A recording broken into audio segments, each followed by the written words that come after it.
नमस्कार दोस्तों, मैं Dharmendra Verma online study with DK में आपका बहुत बहुत स्वागत करता हूं। जैसा कि आप हमारे रेगुलर वीडियो देख रहे होंगे तो एक सीरीज स्टार्ट की जिसमें आपको 500 प्रश्न मिलेंगे शिक्षा मनोविज्ञान के। पहला पार्ट हम अपलोड कर चुके जिसमें आपको 50 प्रश्न मिलेंगे। दूसरा पार्ट ये है जिसमें भी आपको 50 प्रश्न मिलेंगे। एक प्रैक्टिस सेट के रूप में आपको ये 50 प्रश्न दिए जा रहे हैं। आपको आपका आकलन करना है कि इन 50 प्रश्नों में आपको कितने नंबर आ रहे हैं। सभी के सभी इंपॉर्टेंट हैं, तो आपको स्किप नहीं करना है और अंत में जरूर बताना है कि आज का जो वीडियो है, आज के जो 50 प्रश्न हैं शिक्षा मनोविज्ञान के, वो आपको कैसे लगे। सबसे पहले आपको क्या करना है, वीडियो को लाइक करना है, शेयर करना है और चैनल को सब्सक्राइब करना है। शुरुआत करते हैं। पहला प्रश्न है आज का हमारा, अधिगम के बंद सिद्धांत के प्रवर्तक कौन है। यहाँ पर देखिए बंद सिद्धांत के प्रवर्तक के बारे में पूछा गया है। बीएफ स्किनर है, थॉर्नडाइक है, पावलोव या फिर कोहलर है। चाहे तो आप अपनी कॉपी में आंसर लिख सकते हैं या फिर डायरेक्ट मेरे कमेंट्स के माध्यम से भी आंसर दे सकते हैं। बंद अधिगम सिद्धांत के बारे में पूछा गया है। राइट आंसर आपका होगा थॉर्नडाइक। देखिए थॉर्नडाइक से संबंधित मैं 70 प्रश्न लेकर आया हूँ, मतलब इसका वीडियो मैं बना चुका हूँ। यदि नहीं देखा है तो देख लीजिएगा। थॉर्नडाइक के जो सिद्धांत हैं उनको और किन किन नामों से जाना जाता है और उनसे संबंधित जो प्रश्न बन रहे हैं सभी को मैंने इंक्लूड किया है।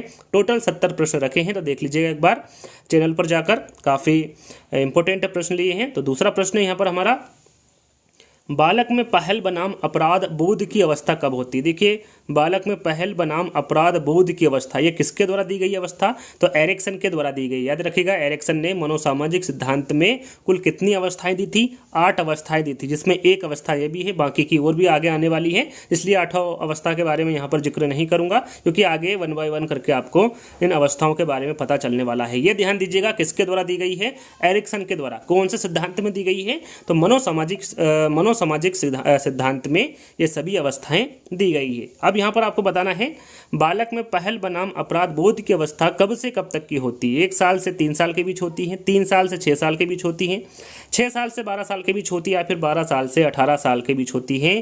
पहल बनाम अपराध बोध की अवस्था याद रखिएगा ये 3 साल से 6 साल के बीच में होती है। कितने वर्ष से कितने वर्ष तक के बीच में होती है, 3 साल से 6 साल के बीच में होती हैं। कक्षा में अभिप्रेरणात्मक सिद्धांतों का प्रयोग किया जा सकता है, किस हेतु किया जा सकता है, उपलब्धि प्रेरणा वृद्धि हेतु किया जा सकता है, तनाव कम करने हेतु, उच्च स्तरीय स्पर्धा टालने हेतु, या फिर उपरोक्त सभी हेतु। कक्षा में अभिप्रेरणात्मक सिद्धांतों का प्रयोग किस लिए किया जा सकता है, इसके बारे में आपको बताना है।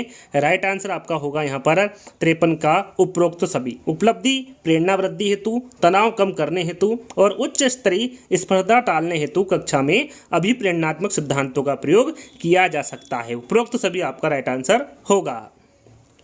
अगला प्रश्न, बालक में परिश्रम बनाम संघर्ष और हीन भावना कब होती है। जैसा कि मैंने आपको बताया था किसके द्वारा दी गई है सभी अवस्थाएं, एरिक्सन के द्वारा दी गई है। और कौन से सिद्धांत में दी गई है, तो मनोसामाजिक विकास के सिद्धांत में दी गई है। कितनी अवस्थाएं बताई ने, टोटल 8 बताई हैं, उसमें से एक ये भी है, परिश्रम बनाम संघर्ष और हीन भावना। अब आपको बताना है कि ये किस वर्ष से किस वर्ष के बीच होती है। 1 साल से 3 साल, 3 साल से 6 साल, 6 से 12 वर्ष, या फिर 12 से 18 साल के बीच में। 54 का आंसर आपका होगा 6 साल से 12 साल के बीच में। बालक में परिश्रम बनाम संघर्ष और हीन भावना ये 6 साल से 12 साल के बीच में होती है। तीसरा वाला विकल्प आपका सही होगा। निम्न में से कौन सी जन्मजात या आंतरिक अभिप्रेरणा नहीं है। प्रश्न को ध्यान से पढ़ना है। जन्मजात या आंतरिक अभिप्रेरणा कौन सी नहीं है, प्यास, यौन का काम, उपलब्धि की आवश्यकता, या फिर भोग। जैसे आप चारों विकल्प पढ़ेंगे ध्यान से तो आपका आंसर सामने होगा उपलब्धि की आवश्यकता। ये जन्मजात या आंतरिक अभिप्रेरणा नहीं होती है। तीसरा वाला विकल्प आपका सही होगा। बालक में पहचान और पहचान भ्रांति अवस्था कब होती है, कब से कब तक की होती है पहचान और पहचान भ्रांति अवस्था। ये भी एरिक्सन के द्वारा ही दी गई है, मनोसामाजिक सिद्धांत के अंतर्गत आती है। 8 अवस्था इन्होंने बताई है, उसी में से एक अवस्था है पहचान और पहचान भ्रांति की अवस्था। ये कितने साल से कितने साल के बीच में होती है बालक में, 1 साल से 3 साल के बीच में, 3 साल से 6 साल के बीच में, 12 से 18, या फिर 6 साल से 12 साल के बीच में। तो यहाँ पर देखिए पहचान और पहचान भ्रांति अवस्था के बारे में पूछा गया है। तो ये 12 साल से 18 साल के बीच में, या फिर 12 साल से 19 साल के बीच की अवस्था होती है पहचान और पहचान भ्रांति की अवस्था। निम्नलिखित में से कौन कौन से वैज्ञानिकों ने अपने बालकों का अध्ययन किया है। यहाँ पर देखिए कौन सा वैज्ञानिक है जिन्होंने अपने बालकों पर अध्ययन किया है। पेस्टालोजी है, जेन पियाजे हैं, दोनों ने किया है, या फिर उपरोक्त में से कोई नहीं। तो याद रखिएगा पेस्टालोजी ने भी और जेन पियाजे ने भी, दोनों ने ही अपने बालकों पर अध्ययन किया है। तो यहाँ पर राइट आंसर आपका क्या होगा, इन दोनों ने ही बालकों पर अध्ययन किया है, पेस्टालोजी और जेन पियाजे ने। निम्न में से कौन सी डेनियल गोलमैन द्वारा प्रतिपादित संवेगात्मक बुद्धि की एक विशेषता नहीं है। यहाँ पर देखिए पूछा जाता है कि संवेगात्मक बुद्धि का प्रतिपादन किसके द्वारा किया गया है, तो डेनियल गोलमैन के द्वारा किया गया है। इंपॉर्टेंट है, एग्जाम में पूछा जाता है। यहाँ पर उनके द्वारा जो विशेषता दी गई है उनमें से कौन सी विशेषता नहीं है, ये पूछा गया है संवेगात्मक बुद्धि की। आत्मचेतना, आत्मनियंत्रण, आत्मसंतुष्टि या फिर सामाजिक कौशल। तो यहाँ पर आपका राइट आंसर होगा आत्मसंतुष्टि। याद रखिएगा, जो आत्मसंतुष्टि है ये एक विशेषता नहीं है। किसके द्वारा? डेनियल गोलमैन के द्वारा ये विशेषता नहीं दी गई है संवेगात्मक बुद्धि की। तो राइट आंसर आपका यहाँ पर तीसरा वाला होगा। चलिए, अधिगम के संप्रत्यय निर्माण एवं समस्या समाधान जैसे घटक प्रतिपादित किए हैं। किसने अधिगम के संप्रत्यय निर्माण एवं समस्या समाधान जैसे घटक प्रतिपादित किए हैं? व्यवहारवादी ने, संज्ञानात्मकवादी ने, फैकल्टी मनोविज्ञान ने या फिर प्रतीकवादी ने? तो ये किया है संज्ञानात्मकवादी ने। याद रखिएगा, जो अधिगम के संप्रत्यय निर्माण एवं समस्या समाधान जैसे घटक प्रतिपादित किए हैं तो ये संज्ञानात्मकवादी द्वारा किए गए हैं। आंतरिक रूप से अभिप्रेरित विद्यार्थी के लिए पुरस्कार की बिल्कुल भी आवश्यकता नहीं है।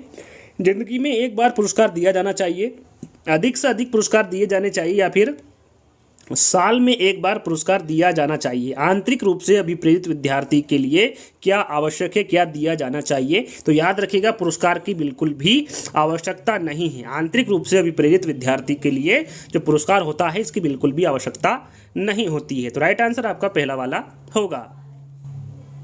सर्वाधिक उपयुक्त जीवित रहता है जो सिद्धांत है ये किसके द्वारा दिया गया है? लेमार्क के, हैरिसन के, डार्विन के या फिर मैकडोगल के? दिया गया सिद्धांत किसके द्वारा दिया गया है? तो याद रखिएगा, इंपॉर्टेंट है, ये जो दिया गया सर्वाधिक उपयुक्त जीवित रहता है का जो सिद्धांत है ये डार्विन के द्वारा दिया गया है। एक बालक किसी लड़की को देखकर विचार करता है कि मैंने इसे कहीं देखा है। यह अवस्था कौन सी है? इदम की है, अहम की है, अर्धचेतन की या फिर अचेतन की? सबसे पहले जानते हैं कि ये किसके द्वारा दिए गए हैं। तो याद रखिएगा, ये फ्रायड के द्वारा दिए गए हैं। किसके द्वारा दिए गए हैं? फ्रायड के। कौन से सिद्धांत में दिए गए हैं? तो ये मनोविश्लेषण का सिद्धांत है। याद रखिएगा, मनोविश्लेषण का सिद्धांत किसके द्वारा दिया गया है या फिर इसके प्रतिपादक कौन है? तो वह है सिगमंड फ्रायड। याद रखिएगा, इनके द्वारा ईड, ईगो, सुपर ईगो आपने सुना होगा। ये स्तर जो बताए हैं ये सिगमंड फ्रायड के द्वारा बताए गए हैं। थोड़ी सी जानकारी दूंगा। यदि हम यदि हम पूरी बात करें, यानी कि इनके मनोविश्लेषण सिद्धांत के बारे में बात करेंगे तो 1 घंटे से ऊपर हो जाएगा। इसलिए जो विशेषकर जो इंपॉर्टेंट है उसी के बारे में मैं आपको बताऊंगा, ध्यान से सुनिएगा। यदि पूछा जाए कि मनोविश्लेषण का सिद्धांत किसके द्वारा दिया गया है तो सिगमंड फ्रायड के द्वारा दिया गया है। फ्रायड कहाँ के निवासी थे? तो ऑस्ट्रिया के थे। इनका जन्म कब हुआ था? 1856 में हुआ था। मृत्यु कब हुई थी? 1939 की हुई थी। इसके बारे में आपको बता चुका हूँ। यदि आपने हमारे जो वैज्ञानिकों से संबंधित में हमने वीडियो बनाए हैं 1 by 1 करके, यदि आपने उनको देखा है तो यहाँ पर आपको किसी प्रकार की दिक्कत नहीं होगी। यदि हम बात करें कि इन्होंने मन के कितने स्तर बताए हैं, यदि फ्रायड के बारे में पूछे कि फ्रायड ने मन के कितने स्तर बताए हैं तो इन्होंने 3 स्तर बताए हैं: चेतन मन, अर्धचेतन मन और अचेतन मन। चेतन मन इन्होंने 10% यानी कि 1/10 भाग बताया है। और अचेतन मन की बात करें तो इन्होंने 90% बताया, यानी कि 9/10वां भाग कौन सा होता है मन का? वो अचेतन मन होता है। और मन के आधार पर इन्होंने व्यक्तित्व को कितने भागों में बांटा है? तो इन्होंने 3 भागों में बांटा है: ईड, ईगो, सुपर ईगो, या कह सकते हैं इदम, अहम और पराहम। इनके बारे में आपको जानकारी होना चाहिए। एक प्रश्न और पूछा जाता है, जैसे कि पूछा जाता है कि मैकडोगल ने कितनी प्रवृत्तियां बताई है। तो सभी को पता है कि मैकडोगल के द्वारा 14 प्रवृत्तियां बताई गई है। जो मूल प्रवृत्ति है कितनी बताई गई है? मैकडोगल के अनुसार 14। लेकिन सिगमंड फ्रायड के द्वारा भी पूछी जाती है कि सिगमंड फ्रायड ने मूल प्रवृत्तियां कितनी प्रकार की बताई हैं। तो याद रखिएगा, इनके द्वारा 2 प्रकार की बताई गई है। मूल प्रवृत्ति कितनी प्रकार की बताई है सिगमंड फ्रायड के द्वारा? 2 प्रकार की। एक है जीवन मूल प्रवृत्ति और दूसरा है मृत्यु मूल प्रवृत्ति। दोनों के बारे में आपको पता होना चाहिए। पूछा जाता है कि जीवन मूल प्रवृत्ति और मृत्यु मूल प्रवृत्ति ये किसके द्वारा बताई गई है? तो सिगमंड फ्रायड के द्वारा बताई गई। चलते चलते एक प्रश्न और याद कर लीजिएगा कि मन की तुलना बर्फ से किसके द्वारा की गई है? तो ये भी सिगमंड फ्रायड के द्वारा की गई है। याद रखिएगा, काफी इंपॉर्टेंट है। तो अगले प्रश्न की ओर बढ़ते हैं। शैशवावस्था के लिए उत्तम शिक्षण विधि कौन सी है? मॉन्टेसरी विधि है, खेल विधि है, किंडरगार्टन विधि है या फिर ये सभी है? शैशवावस्था के लिए उत्तम शिक्षण विधि के बारे में पूछा गया है। आपका राइट आंसर होगा ये सभी। मॉन्टेसरी विधि, खेल विधि और किंडरगार्टन विधि, ये तीनों ही उत्तम शिक्षण विधियां हैं शैशवावस्था के लिए। राइट आंसर आपका ये सभी होगा। अगला प्रश्न, प्रत्यक्षात्मक व संवेगिक गतिक गामक दक्षता परीक्षण हेतु आरंभ में किसने विधि का निर्माण किया था? सबसे पहले किसके द्वारा विधि का निर्माण किया गया था? मारिया, एंडोवर्ड, बिनेट या फिर मॉन्टेसरी? तो दिया गया जो प्रश्न है इसका आंसर होगा आपका मॉन्टेसरी। किसके द्वारा विधि का निर्माण किया गया था आरंभ में? तो ये मॉन्टेसरी के द्वारा किया गया था। निम्नलिखित में से कौन सी अवस्था में बालक स्कीमा का निर्माण करता है? मूर्त सक्रियात्मक अवस्था है, संवेदी गामक अवस्था है, अमूर्त सक्रियात्मक अवस्था है या फिर इनमें से कोई नहीं? राइट आंसर आपके सामने है संवेदी गामक अवस्था। याद रखिएगा, संवेदी गामक अवस्था में बालक स्कीमा का निर्माण करता है। प्रथम बाल निर्देशन केंद्र, याद रखिएगा, प्रथम बाल निर्देशन केंद्र किसके द्वारा खोला गया था? इंपोर्टेंट है, एग्जाम में पूछा जाता है। प्लेटो, डार्विन, विलियम हिली या फिर रूसो? याद रखिएगा, इंपोर्टेंट है विलियम हिली। प्रथम बाल निर्देशन केंद्र जो खोला गया था ये विलियम हिली के द्वारा खोला गया था। सामाजिक प्रत्याशाओं के अनुरूप व्यवहार की योग्यताओं का अधिगम सामाजिक विकास कहा जाता है। यहाँ पर जो दिया गया कथन है ये किसके द्वारा दिया गया है? टिपिनन के, रॉस के, हरलॉक के या फिर मैकडोगल के? तो दिया गया जो कथन है ये हरलॉक के द्वारा दिया गया कथन है। भाषा अवबोधन से संबंध विकार है, पठन वैकल्य है, भाषाघात है, वाक संबंध रोग है या फिर चालाघात है? भाषा अवबोधन से संबंध कौन सा विकार है? राइट आंसर आपका होगा भाषाघात। यहाँ पर सेकंड वाला विकल्प आपका सही होगा। निम्न में से किसका कोई जैविकी आधार नहीं है? प्रश्न को आपको ध्यान से पढ़ना है। निम्न में से कौन है जिसका जैविकी आधार नहीं है? भूख है, संबंध है, प्यास है या फिर काम है? राइट आंसर आपके सामने है, चारों विकल्प पढ़ेंगे। राइट आंसर आपके सामने होगा संबंध। संबंध का जैविकी आधार नहीं होता है। भूख, प्यास और काम तीनों का ही जैविकी आधार होता है, संबंध का नहीं होता है। राइट आंसर आपका सेकंड वाला होगा। हॉर्नी के अनुसार मौलिक दुश्चिंता के संपत्ति का विकास होता है बाल्यावस्था में, किशोरावस्था में, वयस्कावस्था में या फिर वृद्धावस्था में? हार्नी के अनुसार आपको बताना है मौलिक दुश्चिंता का संपत्ति का विकास कौन सी अवस्था में होता है? तो याद रखिएगा ये बाल्यावस्था में होता है। पहला वाला विकल्प आपका सही होगा। निम्न कक्षाओं में शिक्षण की खेल विधि आधारित है। विकास एवं वृद्धि के मनोवैज्ञानिक सिद्धांत पर, शारीरिक शिक्षा कार्यक्रमों के सिद्धांत पर, शिक्षण की विधियों के सिद्धांत पर या फिर शिक्षण के सामाजिक सिद्धांतों पर? निम्न कक्षाओं में शिक्षण की खेल विधि किस पर आधारित है ये पूछा गया है। आपका राइट आंसर होगा विकास एवं वृद्धि के मनोविज्ञान सिद्धांत पर आधारित है। यहाँ पर पहला वाला विकल्प आपका सही होगा। अगला प्रश्न, जीव में विकास तथा वर्धन का पूरा होना परिपक्वता कहलाता है। जीव में विकास तथा वर्धन का पूरा होना परिपक्वता कहलाता है। थॉर्नडाइक के द्वारा, शोर्टेन के द्वारा, हल के द्वारा या फिर शेरमैन के द्वारा? तो यहाँ पर आपका राइट आंसर होगा शोर्टेन के द्वारा। जीव में विकास तथा वर्धन का पूरा होना परिपक्वता कहलाता है, ये किसके द्वारा कहा गया है? तो ये शोर्टेन के द्वारा कहा गया है। सेकंड वाला विकल्प आपका सही होगा। बालक श्रेष्ठ आचरण से बुराइयों की ओर लौटता है। बालक पर मन के किस भाग का प्रभाव है? अहम, परम अहम, इदम या फिर इनमें से कोई नहीं? देखिए, अहम यानी कि ईड, ईगो, सुपर ईगो को हमने अच्छे से आपको समझाया है, बारीकी से समझाया है। यदि आपने नहीं देखा है वीडियो देख लीजिएगा, काफ़ी अच्छे से सरल भाषा में आपको समझाया है। तो यदि नहीं देखा है तो देख लीजिएगा। तो यहाँ पर आपका राइट आंसर होगा इदम। याद रखिएगा, बालक श्रेष्ठ आचरण से बुराइयों की ओर लौटता है। बालक पर मन के किस भाग का प्रभाव है? तो ये इदम का प्रभाव है। यहाँ पर तीसरा वाला विकल्प आपका सही होगा। बालक में खिलौनों को जमा करने की आदत कौन सी उम्र में लगती है? 2 साल के बाद, 7 साल के बाद, 11 साल के बाद या फिर 20 साल के बाद? सरल सा प्रश्न है। बालक में जो खिलौनों को जमा करने की आदत लग जाती है वो 2 साल के बाद लग जाती है। किशोरावस्था को शेषावस्था का पुनरावर्तन किसके द्वारा कहा गया है? रॉस के, स्ट्रेंग के, हॉल के या फिर जोन्स के? सरल है और काफ़ी इंपोर्टेंट है। राइट आंसर आपका होगा रास। याद रखिएगा, किशोरावस्था को शेषावस्था का पुनरावर्तन या फिर पुनरावृत्ति किसके द्वारा कहा गया है? तो ये रास के द्वारा कहा गया है।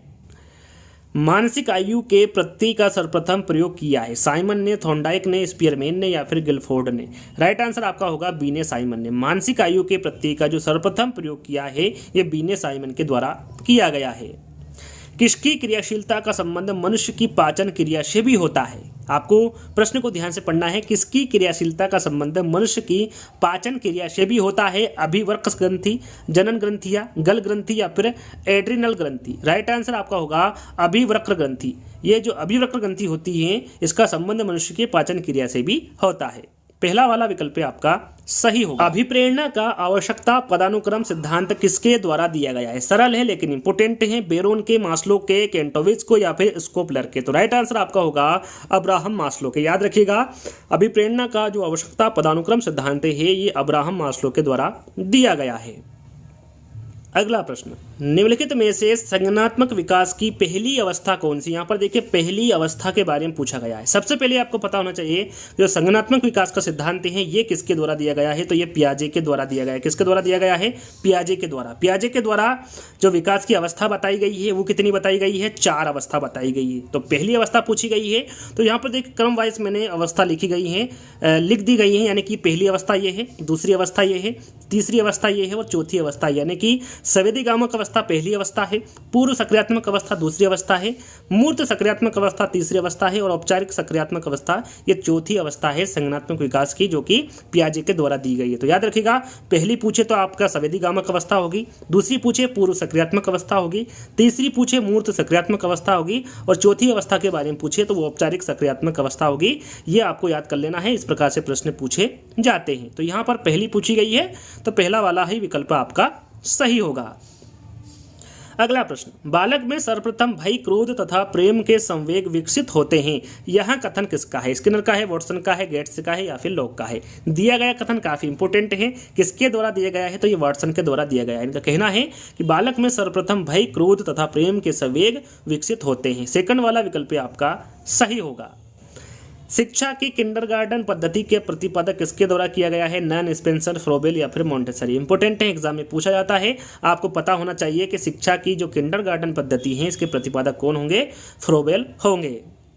ज्ञानेंद्रियों के विश्राम की अवस्था मानी गई है। जन्म से 1 माह, ज्ञानेंद्रियों के विश्राम की अवस्था के बारे में पूछा गया है। जन्म से 2, जन्म से 2 माह, जन्म से 2 वर्ष या फिर जन्म से 1 वर्ष? तो यहाँ पर आपका राइट आंसर होगा जन्म से 2 माह। और जन्म से 2 माह की अवस्था होती हैं ये ज्ञानेंद्रियों के विश्राम की अवस्था होती है या फिर मानी गई है। सेकंड वाला विकल्प आपका सही होगा। प्रेरक प्राणी में विद्यमान शारीरिक एवं मनोवैज्ञानिक दशाएं हैं जो उसे निश्चित विधियों के अनुसार कार्य के लिए उत्तेजित करती है। प्रेरक की इस परिभाषा को देने वाले कौन है? यहाँ पर देखिए जो प्रेरक की परिभाषा है ये किसके द्वारा दी गई है? क्रो एंड क्रो, पियाजे, गेट्स एवं अन्य या फिर कोहलर? तो जो दी गई परिभाषा है ये गेट्स के द्वारा दी गई। याद रखिएगा, गेट्स व अन्य के द्वारा जो प्रेरक की परिभाषा है ये गेट्स एवं अन्य के द्वारा दी गई है। एक अभिभावक आपसे विद्यालय में मिलने के लिए कभी नहीं आता है तो आप क्या करेंगे? बच्चे की उपेक्षा करेंगे, आप स्वयं उनसे मिलने जाएंगे, अभिभावक को लिखेंगे या फिर बच्चे को दंड देना शुरू करेंगे? एक अभिभावक है जो कि विद्यालय में मिलने आपसे नहीं आता है तो आप क्या करेंगे? तो आप स्वयं ही उससे मिलने जाएंगे। सेकंड वाला विकल्प आपका सही होगा। निम्नलिखित में से किस पर शारीरिक एवं मानसिक विकास के अलावा व्यक्ति का सामाजिक विकास भी निर्भर करता है? सेवा है, संगठन है, परिवार है या फिर शिक्षा का प्रकार है? राइट आंसर आपका होगा परिवार। याद रखिएगा, शारीरिक एवं मानसिक विकास के अलावा व्यक्ति का जो सामाजिक विकास निर्भर करता है वो परिवार पर करता है। असंगठित घर से आने वाला बच्चा सबसे अधिक कठिनाई का अनुभव करेगा। स्वतंत्र अध्ययन में करेगा, सुनिर्मित पाठों में करेगा, नियोजित निर्देशन में करेगा या फिर अभ्यास पुस्तिकाओं में करेगा? असंगठित घर से आने वाला बच्चा सबसे अधिक कठिनाई का अनुभव किस में करेगा? राइट आंसर आपका होगा स्वतंत्र अध्ययन में करेगा। यहाँ पर पहला वाला विकल्प सही होगा। याद रखिएगा, इंपोर्टेंट है, असंगठित घर से आने वाला बच्चा सबसे अधिक जो कठिनाई का अनुभव करेगा वो स्वतंत्र अध्ययन में करेगा। अच्छी स्मृति की विशेषता, यहाँ पर देखिए अच्छी स्मृति की विशेषता पूछी गई है। शीघ्र पुनः स्मरण, शीघ्र पहचान, अच्छी धारणा या फिर ये सभी? तो राइट आंसर आपके सामने होगा शीघ्र पुनः स्मरण, शीघ्र पहचान और अच्छी धारणा। ये तीनों ही एक अच्छी स्मृति की विशेषता है। वातावरण वहाँ बाहरी शक्ति है जो हमें प्रभावित करती है, यहाँ कथन किसके द्वारा दिया गया है? वुडवर्थ के, पियाजे के, लेवेंटर के या फिर रास के? तो जो दिया गया कथन है ये रास के द्वारा दिया गया कथन है कि वातावरण वहाँ बाहरी शक्ति है जो हमें प्रभावित करती है। अभिप्रेरणा अधिगम का सर्वोत्कृष्ट राजमार्ग है। अभिप्रेरणा के बारे में यहाँ कथन किसके द्वारा दिया गया है? गिलफोर्ड के, बलार्ड के, स्किनर के या फिर गुट के? तो यहाँ पर जो दिया गया कथन है ये स्किनर के द्वारा दिया गया है। काफ़ी इंपोर्टेंट कथन है। अभिप्रेरणा अधिगम का सर्वोत्कृष्ट राजमार्ग है, यह कथन अभिप्रेरणा का किसके द्वारा दिया गया है? तो स्किनर के द्वारा दिया गया है। वह कारक जो व्यक्ति को कार्य करने के लिए उत्साह बढ़ाता बढ़ाता या घटाता है उसे कहते हैं अधिगम कहते हैं, अभिप्रेरणा कहते हैं, स्वधारणा कहते हैं या फिर इनमें से कोई नहीं। राइट आंसर आपका होगा कि वह कारक जो व्यक्ति को कार्य करने के लिए उत्साह बढ़ाता है या फिर घटाता है उसे क्या कहते हैं, अभिप्रेरणा कहते हैं। क्या कहेंगे उसको आप, अभिप्रेरणा कहेंगे। किशोरावस्था एक नया जन्म है, इसमें उच्चतर और श्रेष्ठतर मानव विशेषताओं का जन्म होता है। यहाँ कथन किसका, यहाँ पर जो दिया गया कथन है ये किसका है, जॉन एन सिप्सन का है, गेसेल का है, स्टेनली हॉल का है या फिर ग्रिट फ्रे का है। तो दिया गया कथन स्टेनली हॉल का, याद रखिएगा, इंपोर्टेंट है। किशोरावस्था एक नया जन्म है, इसमें उच्चतर और श्रेष्ठतर मानव विशेषताओं का जन्म होता है। यहाँ कथन स्टेनली हॉल के द्वारा दिया गया है। निम्नलिखित में से किस समूह के बच्चों का समायोजन की समस्या होती है। यहाँ पर देखिए समायोजन की समस्या किन बच्चों में होती है, किस समूह के बच्चों में होती है। कुशाग्र बुद्धि वाले में होती हैं, औसत बुद्धि वाले में होती हैं, ग्रामीण बच्चे में होती है या फिर अध्ययनशील बच्चे में होती हैं। तो यहाँ पर किस समूह के बच्चों को समायोजन की समस्या होती है, तो यह होती है कुशाग्र बुद्धि वाले बच्चों में। यहाँ पर पहला वाला विकल्प आपका सही होगा। गर्भ में सर्वप्रथम निर्माण होता है, यहाँ पर देखिए सबसे पहले किसका निर्माण होता है गर्भ में, ये पूछा गया है। पैर का, सिर का, धड़ का या फिर सभी का। तो राइट आंसर आपके सामने है सिर का। याद रखिएगा गर्भ में जो सर्वप्रथम निर्माण होता है वो सिर का होता है। बच्चे के लिए निःशुल्क एवं अनिवार्य शिक्षा का अधिकार अधिनियम कितने वर्ष के बच्चों के लिए लागू है, 6 से 14, 7 से 13, 5 से 11 या फिर 6 से 12। राइट आंसर आपको सभी को पता है, जो 6 से 14 वर्ष के बच्चे होते हैं उनके लिए निःशुल्क एवं अनिवार्य शिक्षा का अधिकार अधिनियम लागू किया गया है 6 से 14 वर्ष के बच्चों के लिए। कौन सी अवस्था में गत्यात्मक विकास तीव्र अवस्था से होता है, संवेदीगामक अवस्था है, मूर्त सक्रियात्मक अवस्था है, अमूर्त सक्रियात्मक अवस्था या फिर पूर्व सक्रियात्मक अवस्था। सबसे पहले आप सभी को पता होगा कि जो 4 अवस्थाएं किसके द्वारा दी गई है, तो ये जेने पियाजे के द्वारा दी गई है। कौन से सिद्धांत के अनुसार, कौन से सिद्धांत में दी गई है, तो संज्ञानात्मक विकास का सिद्धांत, जो कि मैंने थोड़ी देर पहले ही आपको बताया था। इसमें आपको बताना है कि वहाँ अवस्था कौन सी है जिसमें गत्यात्मक विकास तीव्र अवस्था में होता है, तो वहाँ अवस्था होती है आपकी संवेदीगामक अवस्था। पहला वाला जो विकल्प होगा वो आपका सही होगा। जब कोई बालक अपने पुराने अनुभवों के द्वारा सीखता है तो उसे क्या कहते हैं, गामक अधिगम कहते हैं, अधिगम स्थानांतरण कहते हैं, सहचार्यात्मक अधिगम कहते हैं या फिर इनमें से कोई नहीं। राइट आंसर आपका होगा सहचार्यात्मक अधिगम। याद रखिएगा जब कोई बालक अपने पुराने अनुभवों के द्वारा सीखता है तो उसे सहचार्यात्मक अधिगम कहते हैं। यहाँ पर तीसरा वाला विकल्प आपका सही होगा। एक बच्चे की वृद्धि और विकास के अध्ययन की सर्वाधिक अच्छी विधि कौन सी होगी, मनोविश्लेषण विधि होगी, तुलनात्मक विधि होगी, विकासी विधि होगी या फिर सांख्यिकी विधि होगी। राइट आंसर आपका होगा विकासी विधि। एक बच्चे की वृद्धि और विकास के अध्ययन की जो सर्वाधिक अच्छी विधि होगी वो विकासी विधि होगी। तीसरा वाला विकल्प आपका सही होगा। वैचारिक उदय की अवस्था कहा जाता है, संवेदीगामक को, पूर्व सक्रियात्मक को, मूर्त सक्रियात्मक को या फिर इनमें से कोई नहीं।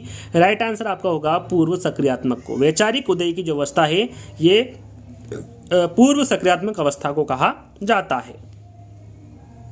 सूझ के सिद्धांत तथा प्रतिपादन करने वाले मनोवैज्ञानिक थे, संरचनावादी थे, गेस्टाल्टवादी थे, व्यवहारवादी थे या फिर प्रकार्यवादी थे। सूझ के सिद्धांत का प्रतिपादन किसके द्वारा किया गया, किस मनोवैज्ञानिकों के द्वारा किया गया, तो याद रखिएगा ये गेस्टाल्टवादी मनोवैज्ञानिकों के द्वारा किया गया। यहाँ पर देखिए क्यूज के तौर पर एक और प्रश्न दिया जा रहा है आपको कि सूझ का सिद्धांत किस मनोवैज्ञानिक के द्वारा दिया गया। ये आपको बताना है कमेंट्स में कि सूझ का जो सिद्धांत है वो किसके द्वारा दिया गया, ये आपको कमेंट्स के माध्यम से बताना है। चलिए अंतिम प्रश्न, भारत में बाल विकास की शुरुआत कब हुई थी। काफ़ी इंपॉर्टेंट है, आपको याद होना चाहिए कि भारत में बाल विकास की शुरुआत कब हुई थी। यदि आपने अभी तक वीडियो को लाइक नहीं किया है तो लाइक करना है आपको अभी फिलहाल में, जल्दी से लाइक करना है, शेयर करना है और चैनल को सब्सक्राइब कर लेना है। और अंत में जब 100 प्रश्न ये समाप्त हो जाए, जब कमेंट्स के माध्यम से भी बताना है कि आज का वीडियो आपको कैसा लगा। भारत में बाल विकास की शुरुआत के बारे में पूछा गया है, तो आप सभी को पता होगा ये 1930 में शुरुआत हुई थी भारत में बाल विकास की। तो यहीं पर आज के 50 प्रश्न समाप्त होते हैं। जैसा कि मैंने आपको पार्ट 1 में 50 प्रश्न दिए और पार्ट 2 में भी आपको 50 प्रश्न दिए, एक प्रैक्टिस सेट के रूप में दिए जा रहे हैं। तो आपको कमेंट्स के माध्यम से बताना है कि आज के जो 50 प्रश्न हैं वो आपको कैसे लगे। तो जल्दी ही दोस्तों एक नई वीडियो के साथ मिलेंगे, जब तक के लिए धन्यवाद।